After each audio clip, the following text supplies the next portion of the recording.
జల్దీ software job కొడదామనుకుంటురా? అయితే వీక్యూబ్లో training తీసుకొని మంచి జాబ్ కొట్టేయుర్రి. పెద్దలు వ్యవసాయ శాఖ మాత్యులు తుమ్మల నాగేశ్వరరావు గారు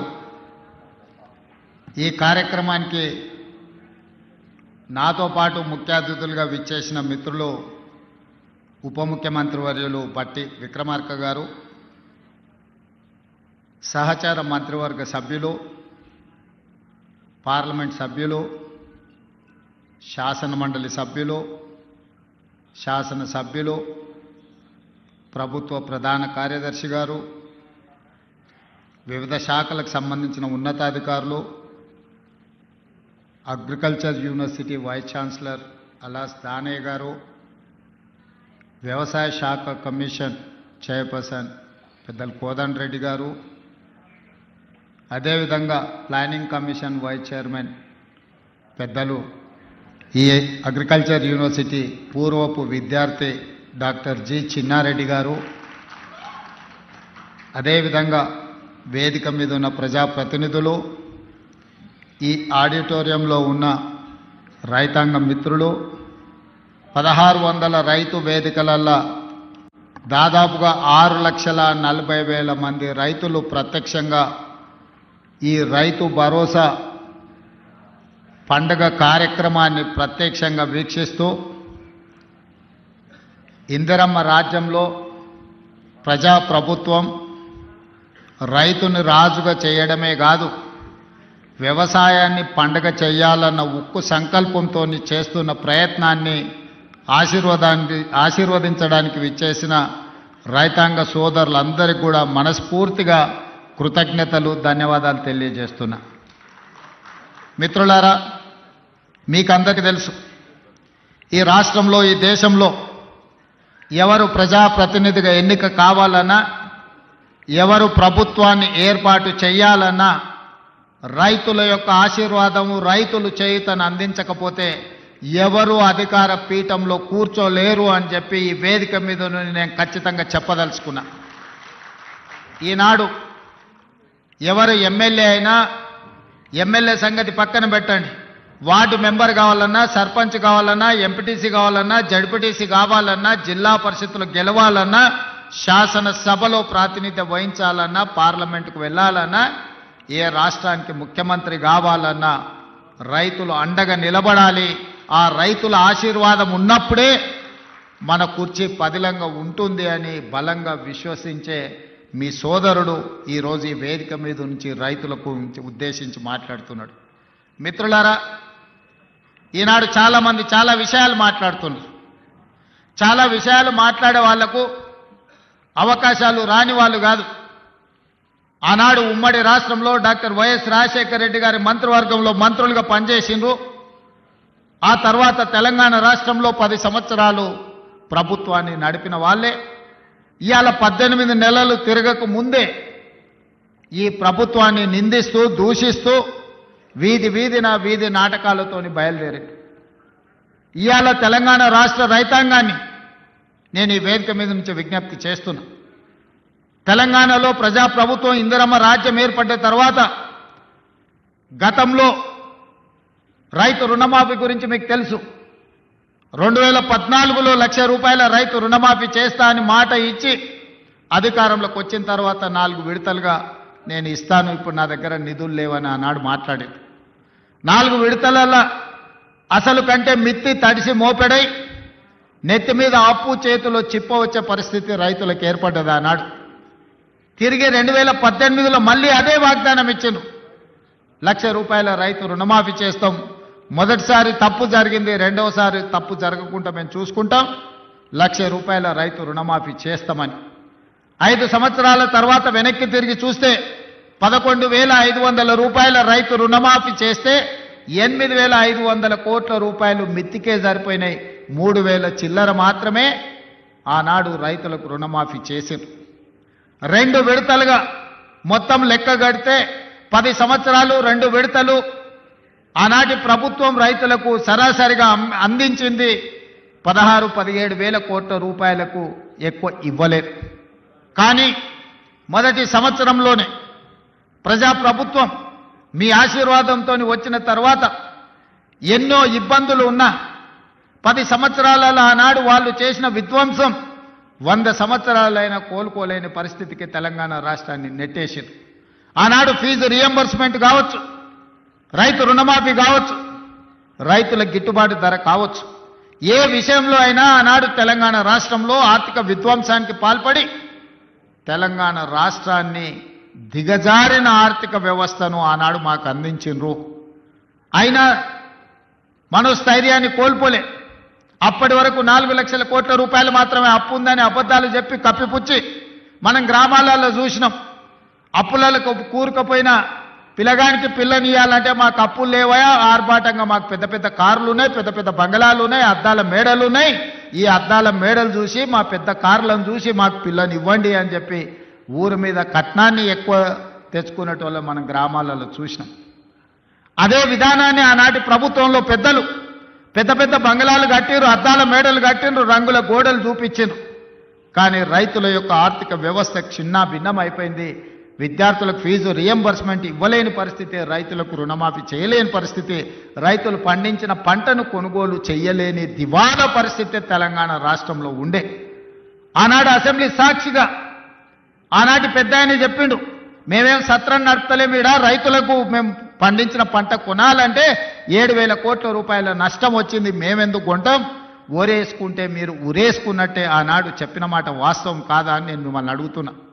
మిమ్మల్ని అందరినీ ఒరేసుకోవద్దు, ఒరేసుకుంటే మేము కొనుగోలు చేయం, ఒకవేళ మీరు ఒరేసుకుంటే ఊరేసుకొని చావాల్సిందే అని రైతులకు చెప్పి స్వయంగా వాళ్ళ వ్యవసాయ భూమిలో ఫామ్ హౌస్లో 150 ఎకరాల ఒడ్లు పండిస్తే అవి మొత్తం తీసుకొచ్చి బహిరంగంగా పెట్టిన.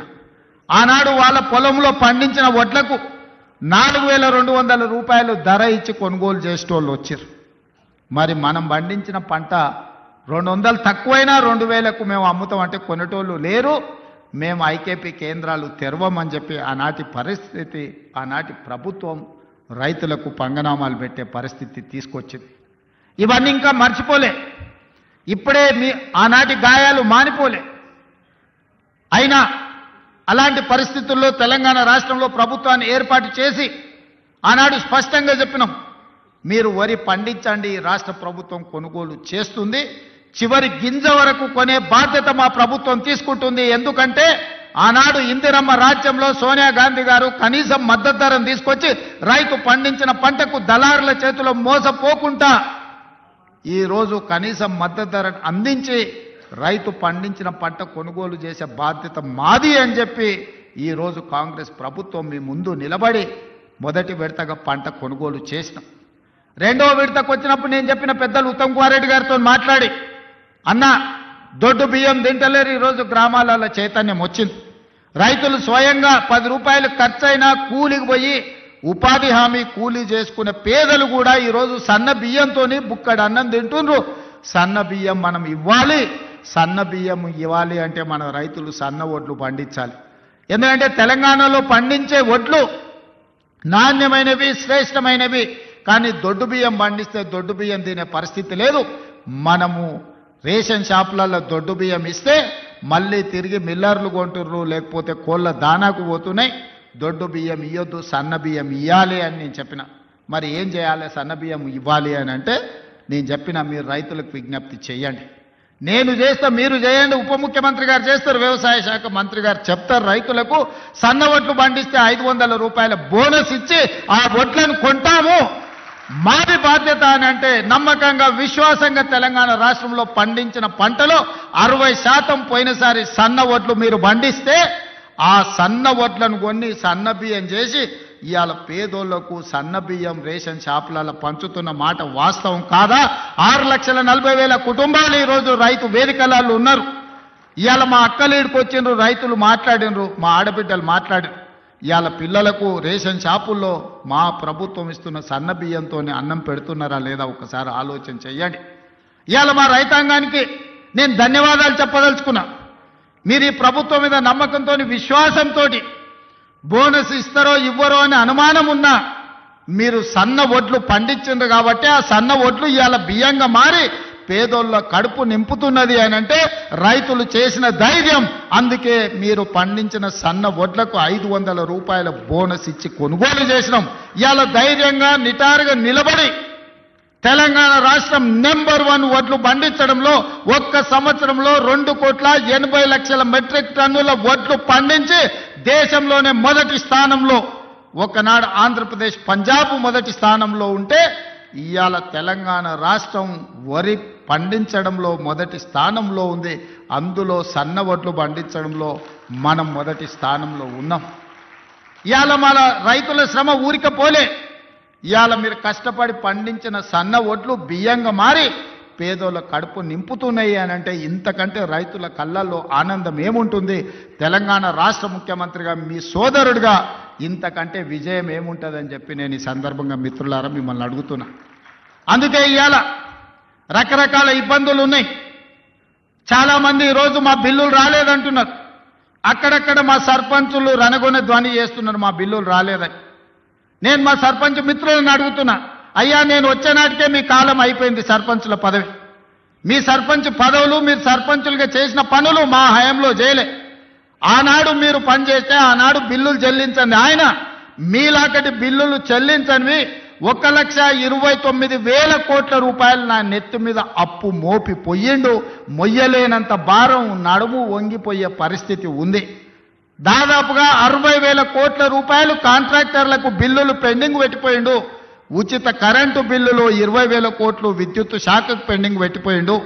ఇట్లా చెప్పుకుంటూ పోతే ఫీజు రియంబర్స్మెంటు, షాదీ ముబారక్, కళ్యాణ లక్ష్మి ప్రతి దగ్గర దొరికిన కాడల్లా అప్పు చేసిండు. అందిన కాడల్లా టోపీ పెట్టిండు. మొత్తానికి 8,29,000 కోట్ల రూపాయల అప్పు నా నెత్తి మీద మోపి బట్టి విక్రమార్క గారి నడుము వంగిపోయే పరిస్థితి రాష్ట్ర వ్యవస్థను, ఆర్థిక వ్యవస్థను మాకు అప్పచెప్పిండు. ఇన్ని అప్పులు, ఇన్ని తప్పులు చేసి ఇంకా ఇవాళ రోడ్ల మీదకి వచ్చి అడ్డమైన మాటలు మాట్లాడుతున్నారు. ఇవాళ వాళ్ళు చేసిన అప్పులను, వాళ్ళు చేసిన తప్పులను సరిదిద్దడానికి రోజుకు 18 గంటలు పనిచేసిన సరిపోని పరిస్థితి. ఈ నేపథ్యంలో ఈరోజు సర్పంచులు ఒక పక్కన ఫీజు రియంబర్స్మెంట్, ఇంకొక పక్కన ప్రభుత్వ ఉద్యోగులకు పాపం 35 ఏళ్ళు కష్టపడి ఉద్యోగాలు చేసి వాళ్ళు దాచిపెట్టుకున్న పైసలు, వాళ్లకు రిటైర్మెంట్ బెనిఫిట్స్ ఇవాళ 12,000 కోట్ల రూపాయలు బకాయిలు పెట్టిపోయిన. ఎవరైనా నమ్మకంగా ప్రభుత్వం దగ్గర పనిచేసి 35 సంవత్సరాల తర్వాత రిటైర్ అయిపోతే రిటైర్మెంట్ బెనిఫిట్స్ ఇవ్వాల్సిన పరిస్థితి ఈరోజు రాష్ట్ర ఆర్థిక వ్యవస్థ దెబ్బతిన్నది. ప్రభుత్వ ఉద్యోగస్తులకు, ఒకప్పుడు ప్రభుత్వ ఉద్యోగస్తులకు 1వ తారీఖు నాడు రిజర్వ్ బ్యాంక్ నుంచి సరాసరి వాళ్ళ ఖాతాల్లోకి జీతాలు వెళ్ళేది. గత ప్రభుత్వంలో విడతల వారీగా ఇన్స్టాల్మెంట్లు జీతాలు ఇవ్వాల్సిన పరిస్థితి నుంచి 1వ తారీఖు నాడు జీతాలు ఇచ్చే పరిస్థితికి మనం తీసుకొచ్చినాం. ఒక్కొక్కటిగా సరిదిద్దుతున్నాం, ఒక్కొక్క వ్యవస్థను ప్రక్షాళన చేస్తున్నాం. ఈరోజు ఉన్న కష్టాలకు ప్రభుత్వ ఉద్యోగులకు రిటైర్మెంట్ బెనిఫిట్స్ ఇవ్వాలంటే కష్టంగా ఉంది. విద్యార్థులకు, కాలేజీలకు ఫీజు రియంబర్స్మెంట్ ఇవ్వాలంటే కష్టంగా ఉన్నది. షాదీ ముబారక్, కళ్యాణ లక్ష్మిని అమలు చేయాలంటే కష్టంగా ఉన్నది. ఆ కష్టాలను ఎదుర్కొంటూనే, సరిదిద్దుకుంటూనే ఈనాడు ఈ రైతుల కోసం 9 రోజుల్లో దాదాపుగా 9,000 కోట్ల రూపాయలు ఇవ్వాలి. అగ్రికల్చర్ యూనివర్సిటీలో మీతో కలిసి ఈ రైతులకు వ్యవసాయం దండగ కాదు, వ్యవసాయం పండుగ చెయ్యాలి. వ్యవసాయం అంటే 10 మందికి సాయం చేసే వృత్తి. వాళ్ళు కష్టాలలో ఉండి వాళ్ళు కాలిపోతున్న 10 మంది కడుపు నింపాలని ఏ రైతాంగం కష్టపడుతుందో ఆ రైతాంగానికి రైతు భరోసా పథకం ద్వారా ఈనాడు ప్రారంభించి 9 రోజులు తిరిగే లోపల దాదాపుగా 9,000 కోట్ల రూపాయలు, 1,49,00,000 ఎకరాలకు 70,11,984 మంది రైతులకు రైతు భరోసా పథకం కింద నగదు బదిలీ చేయడానికి ఈరోజు ఇక్కడికి వచ్చిన మిత్రులారా, ఇన్ని కష్టాలున్నా, ఇన్ని నష్టాలు రాష్ట్ర ప్రభుత్వానికి ఉన్నా రైతాంగాన్ని ఆదుకోవాలి. రైతు బాగుంటే రాజ్యం బాగుంటుంది. ఇవాళ రైతు చేతుల నగదు ఉంటే అప్పులోల చేతుల బలి కాకుంటాడు. అప్పులకు, మిత్తిలకు ఇవాళ వెళ్ళి రైతు బలి కాకూడదన్న ఏకైక లక్ష్యంతోనే ఈరోజు ఈ కార్యక్రమాన్ని తీసుకుని ఇప్పటి వరకు దాదాపుగా రైతు రుణమాఫీ కావచ్చు, లేకపోతే రైతు భరోసా కావచ్చు, అదేవిధంగా వ్యవసాయానికి ఉచిత విద్యుత్తు కావచ్చు, అదేవిధంగా రైతులు పండించిన పంట కొనుగోళ్లు, దాంతోపాటు బోనస్ కావచ్చు, అదేవిధంగా రైతు బీమా కావచ్చు. ఈ 18 నెలలల్లా కొనుగోలుతో సహా మొత్తం కలిపితే 1,01,728 కోట్ల రూపాయలు ఖర్చు పెట్టిన రాష్ట్రం తెలంగాణ రాష్ట్రం. ధైర్యంగా పైసకు లెక్క చెప్తా రేపు అసెంబ్లీలో. 18 నెలల్లో రైతులు పండించిన పంటకు గిట్టుబాటు ధరతో పాటు బోనసు, రుణమాఫీ, రైతు బీమా, రైతు భరోసా కలిపి 1,00,000 కోట్ల రూపాయలు ఖర్చు పెట్టిన ప్రభుత్వం, ప్రజా ప్రభుత్వం, మన ప్రభుత్వం. ధైర్యంగా గ్రామాలకు వెళ్ళి చెప్పండి. ఏ గ్రామంలో అయినా సవాలు విసురుదాం. ఆ 10 సంవత్సరాలలో వాళ్ళు చేసిన రైతు రుణమాఫీ ఎంత, ఒక్క సంవత్సరంలో మనం చేసిన రైతు రుణమాఫీ ఎంత. గ్రామ సభలు పెడదాం, గ్రామాలలో చర్చ పెడదాం. ఆనాడు వాళ్ళు పండించిన పంట కొనుగోలు చేయడానికి ఐకేపీ కేంద్రాలు తెరవకపోతే ఈరోజు 8,000 పైచీలకు ఐకేపీ కేంద్రాలు తెరవడమే కాదు, 48 గంటలు తిరిగే లోపల ఉత్తమ్ కుమార్ రెడ్డి గారు ఏ రైతు పంట అమ్ముకున్నాడో అతని ఖాతాలో నగదు బదిలీ చేయడమే కాదు, 500 రూపాయల బోనస్ ఇచ్చి ఇవాళ రైతుల ఆత్మగౌరవం పెంచే విధంగా ఈరోజు రాష్ట్ర ప్రభుత్వం ప్రయత్నం చేస్తుంది. ఆనాడు ధరణి పేరు మీద దోపిడీ చేస్తే, ధరణి కొంతమంది దోపిడీదారులకు చుట్టమైతే భూభారతి చట్టాన్ని తెచ్చి పేదలకు అండగా నిలబడి ఈరోజు పొంగులేటి గారు గ్రామాన గ్రామ సభలు పెట్టి రైతుల సమస్యల్ని పరిష్కరించే ప్రయత్నం చేస్తున్నాం. ఎన్నో చిక్కుముళ్ళు, ఎన్నో సమస్యలు అడుగు ముందుకు వెయ్యాలంటే ఒక చీకటి పరిస్థితి. అక్కడి నుంచి వెలుగు వైపు రాష్ట్ర ప్రభుత్వాన్ని, రైతాంగాన్ని నడిపించే ప్రయత్నం చేస్తున్నాం. అరే పిల్లగాడు కొత్తగా వచ్చిండు, కొంతకాలం సమయం ఇద్దామన్నా కనీసం విజ్ఞత లేదు. 10 సంవత్సరాలు పరిపాలించిన వాళ్లకు మొదటి రోజు నుంచే ఎట్లయినా పడగొడదాం, ఎట్లయినా ఇబ్బంది పెడదాం. విద్యార్థులు చచ్చిపోతే సంతోషంతో నృత్యాలు చేస్తారు, రైతులు చచ్చిపోతే సంతోషంతో వాళ్ళు ఇవాళ చేస్తున్నారు. ఎక్కడైనా బస్సు కింద పడేవారని చచ్చిపోతే వాళ్ళకు ఆనందమే, ఎక్కడైనా ఆహార కలుషితమైపోయి విద్యార్థులు చచ్చిపోతే వాళ్ళకు ఆనందమే, ఎక్కడైనా రైతు ఆత్మహత్య చేసుకుంటే వాళ్ళకి ఆనందమే.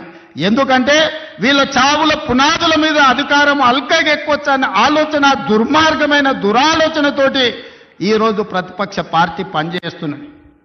అరే కొంతకాలమైన సమయం ఇయ్యరా, సరిదిద్దుకోవడానికి అవకాశం ఉండదా? 5 ఏళ్ల కోసం ఎన్నికైన ఈ ప్రభుత్వం ప్రజల కోసమే పనిచేస్తుంది కదా. ప్రతినిత్యం మీ మధ్యలోనే ఉన్నాం కదా. ఎక్కడైనా ఫామ్ హౌస్లో పండుకున్నామా, ఎక్కడైనా దాచుకున్నామా? లేం కదా, మీ మధ్యలోనే ఉన్నా కదా. ఎవరు వచ్చినా కలుస్తున్నాం కదా. నేను కానీ మా మంత్రులు కానీ ఏ ఒక్క రోజైనా ఈ రైతాంగాన్ని కలవకుండా, మా ఎమ్మెల్యేలు గ్రామాలు తిరగకుండా ఎక్కడైనా ఉన్నారా ఈ 18 నెలల? గతంలో ఎప్పుడైనా ముఖ్యమంత్రి ఎన్నిసార్లు కనిపించిండో లెక్కలు తీయండి, ఎన్నిసార్లు సచివాలయానికి వచ్చిండో మీరు చూడండి. ఈనాటి పరిపాలన చూడండి. అంతెందుకు, టెలిఫోన్ ట్యాపింగ్ గురించి మీకు తెలుసు కదా. భార్యాభర్తలు మాట్లాడుకుంటే కూడా ఫోన్ లేని పరిస్థితి ఆయనలో ఉండే. ఇవాళ మమ్మల్ని బహిరంగకు వచ్చి ఏమన్నా దూషించినా ఫోన్లలో మాట్లాడుకున్నా మీకు అందరికీ స్వేచ్ఛగా లేరా? ఫోన్లలో భయపడుతారు ఇప్పుడు మాట్లాడానికి. గతంలో ఎట్లుండే, ఇవాళ ఎట్లుంది? ఈ స్వేచ్ఛ 4 కోట్ల తెలంగాణ ప్రజలకు వచ్చిందా, రాలేదా? తెలంగాణ ప్రజలు కోరుకున్నది స్వేచ్ఛ కదా, సామాజిక న్యాయం కదా, సమాన అవకాశాలు కదా. ఈనాడు కులగణన కావచ్చు, లేకపోతే ఎస్సీ వర్గీకరణ కావచ్చు.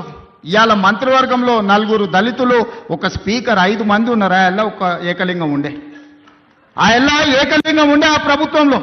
ఇవాళ ఈ వేదిక మీద 5 మంది ఉన్నారు, 4 మంత్రులు, ఒక స్పీకర్ దళిత సామాజిక వర్గం నుంచి ఇవాళ ఈ వేదిక మీద కూర్చున్నారంటే సామాజిక న్యాయం అనేది కాంగ్రెస్ పార్టీతోనే సాధ్యమవుతుంది. సమాన అవకాశాలు ఈ ప్రభుత్వంలోనే ఉంటాయి. 60,000 ఉద్యోగాలు ఇచ్చింది మన పార్టీ, మన ప్రభుత్వం సంవత్సరం తిరిగే లోపల. నేను ఛాలెంజ్ చేస్తున్న, భారతదేశంలో స్వతంత్రం వచ్చినప్పటి నుంచి ఏ రాష్ట్ర ప్రభుత్వమైనా, ఉమ్మడి రాష్ట్రంలో కూడా, ఆనాడు ఆంధ్రప్రదేశ్లో కూడా ఒక్క సంవత్సరంలో 60,000 ఉద్యోగాలు ఇచ్చిన చరిత్ర లేదు. మన ప్రభుత్వం 60,000 ఉద్యోగాలు ఇవాళ ఇచ్చింది. శాఖల వారిగా నేను లెక్క చెప్తా. ఒకప్పుడు ఉద్యోగాల కోసం తెలంగాణ ఉద్యమమే వచ్చింది. ఒకప్పుడు నోటిఫికేషన్ల కోసం లక్షలాది మంది విద్యార్థులు రోడ్ల మీదకి వచ్చింది. కానీ మన ప్రభుత్వం వచ్చిన తర్వాత అన్నా నోటిఫికేషన్లు ఎక్కువైతే కొంచెం ఆలస్యం, అన్నీ చదువుకోవాలంటే కష్టమవుతుందా, అశోక్ నగర్లో ధర్నాలు చేసిరు. ఆనాటికి ఈనాటికి ఉన్న తేడాను మీరు గమనించండి. ఆ పిల్లల భవిష్యత్తు కోసమే ఈ ప్రభుత్వం ఉంది. మీరే ఈ రాష్ట్ర భవిష్యత్తు మీకోసమే ఈ ప్రభుత్వం పనిచేస్తుంది. మీ భవిష్యత్తును తీర్చిదిద్దాలన్నదే మా ఆలోచన. మాకేముంటుంది, మేము అన్ని సాధించినాం, మాకు రావాల్సిన అవకాశాలన్నీ మాకు వచ్చినాయి. ఇంకా మేము కొత్తగా సాధించేది ఏం లేదు. మాకు ఆనందాన్ని ఇచ్చేదే మీ భవిష్యత్తు. మిమ్మల్ని తీర్చిదిద్దుతే మేము విజయం సాధించినట్టే. ఇవాళ మీ అందరి కోసం ఈ రైతుల పిల్లలే ఈరోజు వ్యవసాయ శాఖ యూనివర్సిటీలో చదువుకుంటున్నారు. ఇవాళ డాక్టర్లైనా, లాయర్లైనా, ఇంజనీర్లైనా, ఐఏఎస్ ఐపీఎస్లైనా ఈరోజు ఈ రైతుల పిల్లలే ఈరోజు డాక్టర్లు, లాయర్లుగా రాణిస్తారు.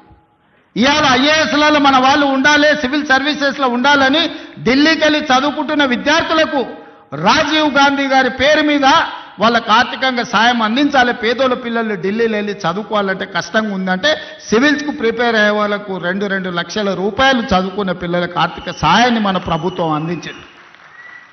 ఎందుకంటే పేదోళ్ళ పిల్లలు ఈ దేశంలో ఐఏఎస్లు, ఐపీఎస్లు, ఐఎఫ్ఎస్లు అయితే ఏ రాష్ట్రంలో అయినా ఉండని, ఏ కేంద్ర ప్రభుత్వంలో అయినా పనిచేయని, పుట్టిన ఊరికి ఏదన్నా చెయ్యాలనే లక్ష్యంతో పనిచేస్తారని ఆ పిల్లల్ని సివిల్ సర్వీసెస్ వైపు మనం ఈరోజు ప్రోత్సహిస్తున్నాం.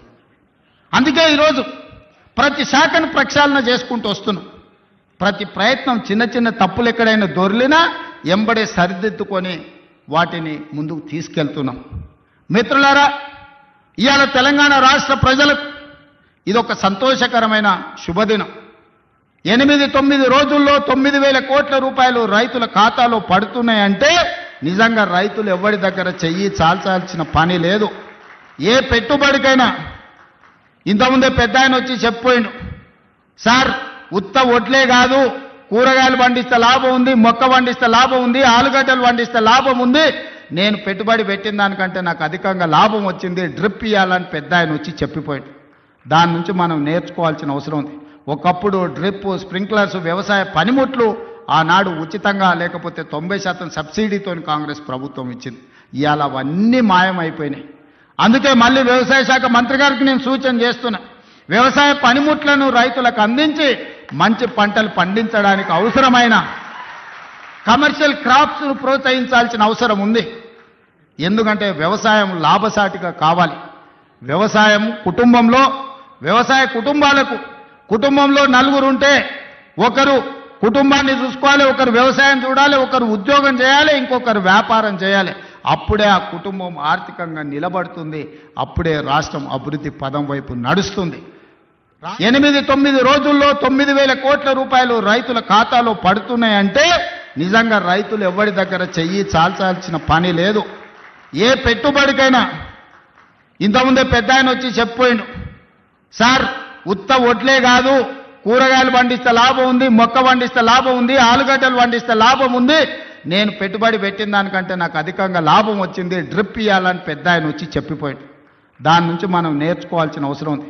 ఒకప్పుడు డ్రిప్, స్ప్రింక్లర్స్, వ్యవసాయ పనిముట్లు ఆనాడు ఉచితంగా లేకపోతే 90% సబ్సిడీతో కాంగ్రెస్ ప్రభుత్వం ఇచ్చింది. ఇవాళ అవన్నీ మాయమైపోయినాయి. అందుకే మళ్ళీ వ్యవసాయ శాఖ మంత్రి గారికి నేను సూచన చేస్తున్నా, వ్యవసాయ పనిముట్లను రైతులకు అందించి మంచి పంటలు పండించడానికి అవసరమైన కమర్షియల్ క్రాప్స్ను ప్రోత్సహించాల్సిన అవసరం ఉంది. ఎందుకంటే వ్యవసాయం లాభసాటిగా కావాలి. వ్యవసాయ కుటుంబంలో 4 ఉంటే ఒకరు కుటుంబాన్ని చూసుకోవాలి, ఒకరు వ్యవసాయం చూడాలి, ఒకరు ఉద్యోగం చేయాలి, ఇంకొకరు వ్యాపారం చేయాలి. అప్పుడే ఆ కుటుంబం ఆర్థికంగా నిలబడుతుంది. అప్పుడే రాష్ట్రం అభివృద్ధి పదం వైపు నడుస్తుంది. రాబోయే 10 సంవత్సరాలలో తెలంగాణ ఎకానమీని $1 ట్రిలియన్ ఎకానమీ చేయాలంటే వ్యవసాయం లాభసాటిగా మారాలి. రైతుల పెట్టుబడికి 2 లాభం వచ్చినప్పుడే తెలంగాణ రాష్ట్ర ఆర్థిక వ్యవస్థ అభివృద్ధి పదం వైపు నడుస్తుంది.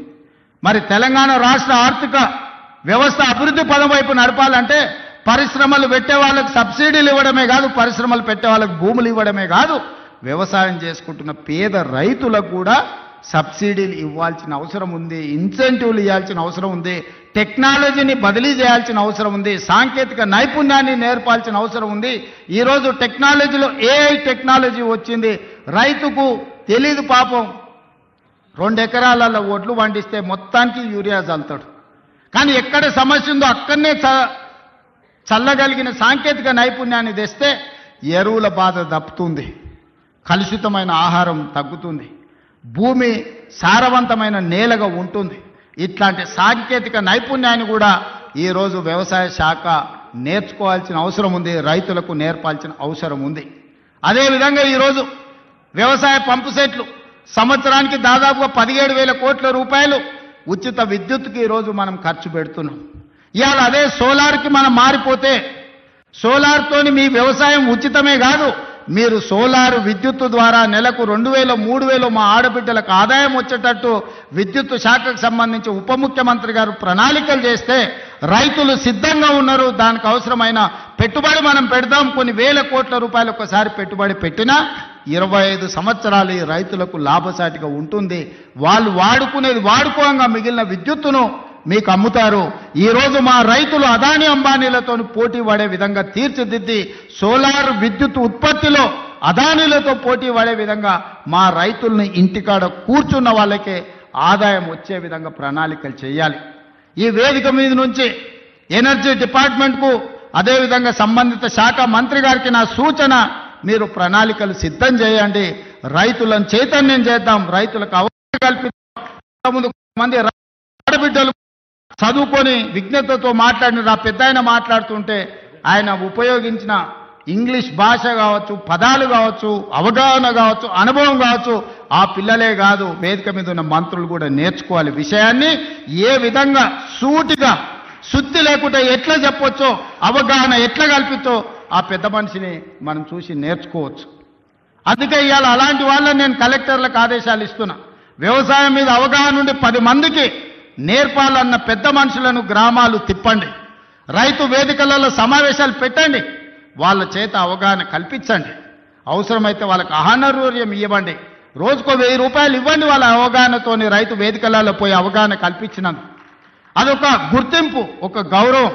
1000 రూపాయలతో ఒక రోజు వాళ్ళ జీవితంలో మార్పు వస్తుందని నేను చెప్పడం లేదు, కానీ ప్రభుత్వం ప్రోత్సహిస్తుంది, ప్రభుత్వం గుర్తిస్తుంది, ప్రభుత్వం మిగతా రైతులకు అవగాహన కల్పించడానికి ప్రయత్నం చేస్తుంది అని చెప్పడానికి ఇవన్నీ కూడా ఉపయోగపడతాయి. కాబట్టి కలెక్టర్లందరికీ కూడా ఈ వేదిక మీద నుంచి చీఫ్ సెక్రటరీ గారికి నేను ఇన్స్ట్రక్షన్స్ ఇస్తున్నా. కలెక్టర్లందరినీ కూడా మీరు కలెక్టర్స్ కాన్ఫరెన్స్ తీసుకొని సోలార్ పంపు సెట్ల వల్ల ఉన్న ప్రయోజనం ఈరోజు రైతులకు వరే కాకుండా ఇతర లాభసాటి పంటలు ఏ విధంగా పండించాలి, భూమి యొక్క సారాన్ని చూసి ఏ భూమిలో ఏ పండ్ల తోటలు వస్తాయో, ఏ భూమిలో ఏ కూరగాయలు పండుతాయో, ఏ భూమిలో ఏ పంట అధిక దిగుబడి వస్తుందో, అది మొక్కజొన్న వస్తుందా, లేకపోతే పత్తి వస్తుందా, మిర్చి వస్తుందా, లేకపోతే కందులు వస్తాయా. మా కొడంగల్ తాండూరు ప్రాంతంలో మేము కందులు పండిస్తాం. దేశానికే మా కందిపప్పు అంటే, తాండూరు కొడంగల్ కందిపప్పు అంటే దేశంలో గొప్ప పేరు. ఏ ఏరియాలో ఏ పంట వండుతుందో, అచ్చంపేట ప్రాంతంలోకి పోతే దోసకాయలు వండుతాయి. దోసకాయ కందిపప్పు ఎంత బ్రహ్మాండంగా ఉంటుందా, చికెన్ మటన్ కూడా వనికిరాదు దాని ముందర. ఇప్పుడు ఆ పిల్లలకు తెలియకుండానే పోయింది. కొత్త తరానికి ఇప్పుడు దోసకాయలు అంటారు, వెనక బుడంకాయలు అనేటోళ్ళు. అవునా? కందిపప్పులా వేసి చేస్తే మన అమ్మనో నాయనమ్మనో వండితే మటన్ చికెన్ కంటే టేస్టీగా ఉండేది. జొన్న రొట్టెతోని కందిపప్పు బుడంకాయలతో తింటే ఎంత మజా ఉండేది. ఇవాళ ఆ రుచులే పోయినాయి. అందుకే ఈరోజు పంట మార్పిడి జరగాలి, ఆలోచనలో చైతన్యం రావాలి, ప్రజలకు ఉపయోగపడాలి. మనము పోయి ఎక్కడెక్కడనో పోయి ఏదో కొత్త రకాల వంటలు, కొత్త రకాల డైట్ అని తీసుకొస్తున్నారు కొత్త కొత్తవి. ఎందుకంటే మన పెద్దోళ్ళు మనకి ఇచ్చిపోయారు. జొన్న రొట్టె తినండి, మీ బట్టలు మీరు ఉతుక్కోండి, 6 ప్యాక్ ఉంటుందో లేదో మీకు తెలుస్తుంది. మీ బట్టలు మీరు ఉతుక్కొని జొన్న రొట్టె తింటే మీరు ఏ జిమ్ములకి వెళ్ళి కండలు పెంచాల్సిన పని లేదు, ఆటోమేటిక్గా మీరు 6 ప్యాక్ తయారవుతారు. అవేవి చేయకుంటుండి జిమ్ములలో పోయి స్టెరాయిడ్స్ వారి ఆరోగ్యాన్ని పాడు చేసుకుంటారు. అందుకే ఈరోజు మా రైతులను ఇన్ని లక్షలాది మందిని వేదిక మీద నుంచి, వ్యవసాయ యూనివర్సిటీ నుంచి లక్షలాది మంది రైతులను ఉద్దేశించి ప్రసంగించడమే కాదు, వాళ్ళకి వేలాది కోట్ల రూపాయలు బదిలీ చేయడం ఇదొక మర్చిపోని జ్ఞాపకం. మీ అందరికీ ఈ ప్రభుత్వం అండగా నిలబడుతుంది. రాబోయే రోజుల్లో భూమి అనేది మీకు ఇండ్ల పట్టా అనేది ఇందిరమ్మ ఇల్లు అనేది ఇందిరమ్మనే ఇచ్చింది. ఆనాడు దొరల దగ్గర, భూస్వాముల దగ్గర వేలాది ఎకరాలు ఉంటే అగ్రికల్చర్ సీలింగ్ యాక్ట్ తీసుకొచ్చి ఆ భూములన్నీ తీసుకొని పేదోళ్లకు అసైన్మెంట్ పట్టాల పేరు మీద పంచిపెట్టారు. అటవీ ప్రాంతంలో ఉన్న ఆదివాసులకు, లంబాడ సోదరులకు పోడు భూముల పట్టాలిచ్చి వాళ్ళని భూ యజమానులను చేసింది. ఇల్లు లేనోళ్లకు ఇంటి పట్టా ఇచ్చింది, ఇల్లు కట్టుకోలేని వాళ్ళకు ఇందిరమ్మ ఇల్లు కట్టించింది. డబుల్ బెడ్రూమ్ ఇల్లు అన్నాడు. ఎవరికన్నా ఇక్కడ ఉన్న పేద రైతుకు డబుల్ బెడ్రూమ్ ఇల్లు వచ్చినాదే. కానీ ఇవాళ లక్షలాది ఇందిరమ్మ ఇల్లు ఇవ్వడానికి మనం ముందుకు వచ్చినాం. మీరు ఇండ్లు కట్టుకోండి, ఒక ఇంటి వాళ్ళు కాండి, ఉన్న ఊర్లో ఇల్లు, ఇంత వ్యవసాయ భూమి అనేది మన ఆత్మగౌరవం. అంతకుమించి రైతులు ఏం కోరుకుంటలేరు. వాళ్ళు కష్టపడ్డ పంటకు వాళ్ళు గిట్టుబాటు ధర అడుగుతారు. అవి కూడా ఇవ్వలేని పరిస్థితిలో ఈ ప్రభుత్వం లేదు. మిమ్మల్ని ఆదుకుంటుంది, మీకు అండగా నిలబడుతుంది. పంట మార్పిడి చేయండి. మీరు ఏం పండించినా పంట మనం కొనుగోలు చేయడానికి అవసరమైన కేంద్రాలను ఏర్పాటు చేస్తాం. నాకు మంచి టీం ఉన్నది, మంచి మంత్రులు ఉన్నారు, అనుభవం కలిగిన వాళ్ళు ఉన్నారు. నాకు మంత్రిగా అనుభవం లేకపోవచ్చు, కానీ అనుభవం కలిగిన మంత్రులు పెద్దలందరూ ఉన్నారు. వాళ్ళందరి సహకారంతో ఒక మంచి పరిపాలన అందించి తెలంగాణ రాష్ట్రం దేశానికి ఆదర్శంగా నిలబడే విధంగా, తెలంగాణ రాష్ట్రం ఈ దేశంలోనే మొదటి స్థానంగా ఉండే రాష్ట్రంగా తీర్చిదిద్దే బాధ్యత తీసుకుంటాం. ఎవరు ఎన్ని గోల పెట్టినా, ధర్నాలు చేసినా, రోడ్డు మీద బండి దొల్లినా, తొడుక్కున్న బట్టలు చించుకున్నా 10 ఏళ్ళు మన ప్రభుత్వమే ఉంటుంది. నేను ఈ మాట చెప్పదలుచుకున్నా. వాళ్ళని చూడండి, వాళ్ళ మాటలు చూడండి. అసూయ, అక్కసు, కడుపు నిండా విషం కనిపిస్తుంది, అహంభావం కనిపిస్తుంది, బల్పు కనిపిస్తుంది మాటలలో. చూడండి, టీవీ ముందర మాట్లాడేటప్పుడు ఒక్కసారి. ఎందుకే 10 ఏళ్ళు వేలిండ్రు కదా, అన్ని అవకాశాలు ఇచ్చారు ప్రజలు. మిమ్మల్ని ఎవరు చేయొద్దన్నారు? రైతు భరోసా ఇవ్వద్దన్నారా? లేకపోతే రైతుకు పండించిన పంటకు గిట్టుబాటు ధర ఇవ్వద్దన్నారా? రైతు రుణమాఫీ చేయొద్దన్నారా? మీ కాలంలో సర్పంచుల బిల్లులు చెల్లించొద్దన్నారా? కాంట్రాక్టుల బిల్లులు చెల్లించొద్దన్నారా? రోడ్లు వేయొద్దన్నారా? చెట్లు పెంచొద్దన్నారా? ఎవరన్నారే? 10 ఏళ్ళు మొత్తం మీ ఇష్టారాజ్యంగా పరిపాలన చేసి రాష్ట్రాన్ని రావణ కాష్టంగా మార్చి, రాష్ట్రం మొత్తం విధ్వంసం చేసి బొందల గడ్డగా మార్చి, ఇంకా సిగ్గు లేకుండా రోడ్ల మీదకి వచ్చి మమ్మల్ని తిట్టే పని చేస్తున్నారు. మీరు ఎన్ని తిడితే ఆ తిట్లన్నీ ఆశీర్వాదం కింద మారుతాయి. అందుకే వాళ్ళని పట్టించుకోవడం మానేసిన నేను. ఎందుకంటే రోడ్డు మీద మనం పోతుంటే అరుస్తూనే ఉంటాయి కొన్ని. అరిసినప్పుడు అరిసిన దానికల్లా వెనక్కి తిరిగి రాయితో కొట్టం కదా. నేను పని చేస్తా, మీరు వాళ్ళ పని చూడండి అని తెలియజేస్తూ మీ అందరి దగ్గర సెలవు తీసుకుంటున్నాను.